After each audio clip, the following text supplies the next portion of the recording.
Hello again, it's Jen Joseph from Invisit Executive Coaching, releasing your confidence.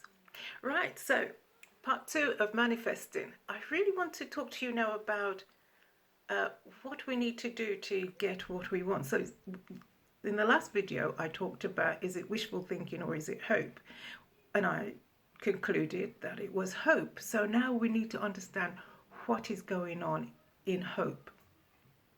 Now, you've often heard as well, if you've listened to articles on the law of attraction, on manifesting, not so much on prayer, but on those two, that it's a feeling.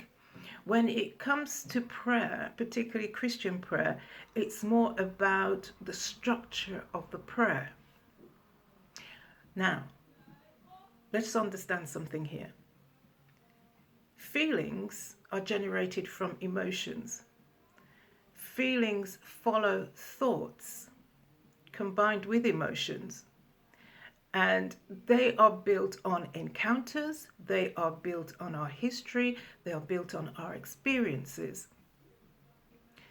But they can often lead us, and for most people who don't understand their emotions and their feelings, they are led by those emotions and feelings. So if they have an encounter with somebody and it's uncomfortable, they'll feel uncomfortable, embarrassed, ashamed, or angry, and be led by that feeling. Now, the other side of this is a state. A state is a sense of well-being that, or actually it doesn't have to be well-being, but it's a sense of being that encompasses the whole person. And rather than with the feelings and emotions they lead, here a person chooses the state that they want to be in. Now, it can be positive or negative. As you know, there are some people, they're in a mood. That's a state. A mood is a state. And you'll ask, well, why are you in this mood?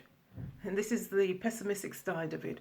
Oh, 2 years ago, so-and-so did this to me, or I had this encounter, or my finances are in a mess, whatever, and it's upset me, and I'm choosing to remain upset. That is a state.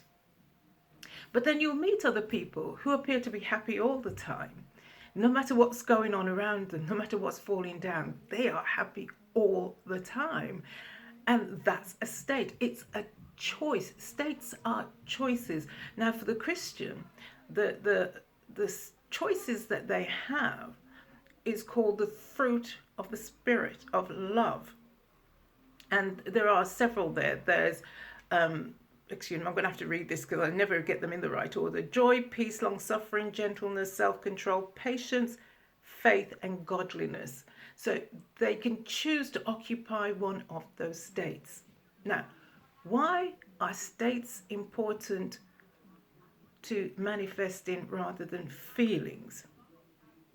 Well, it's simple this. A feeling can come and go. A feeling will often follow a thought. And if you've never been mindful or watchful of the thoughts that you have, you will be led by your feelings. Whereas a state is a choice that no matter what's going on, you're choosing to be in that state. Now, lack can also be a state. That I might be the kind of person that enjoys a pity party. That's a state of lack.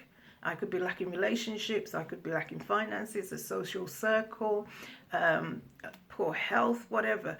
But I can choose to have this pity party and be in a state of lack. Now, if I stay there too long, I'm going to be in constant sorrow and grief.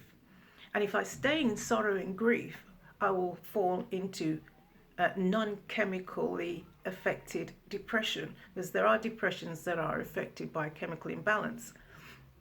But from a psychological perspective, I could fall into a state of depression where everything I think is, woe me, the world is against me.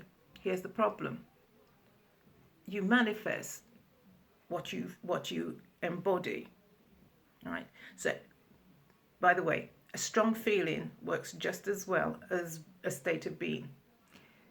We need to occupy positive states so that when we desire a thing, when we can envisage that thing, that our very state of being resembles what it feels like when we have obtained that thing long before we've seen its arrival. Now, I do have a program that looks at this in depth and goes into what different states mean. And as far as I'm currently aware, there are 12 significant states. Now, if you want to be on that program, you'll see my email address where you can email me and we can have a quick discussion to see whether you're suitable or not for that program.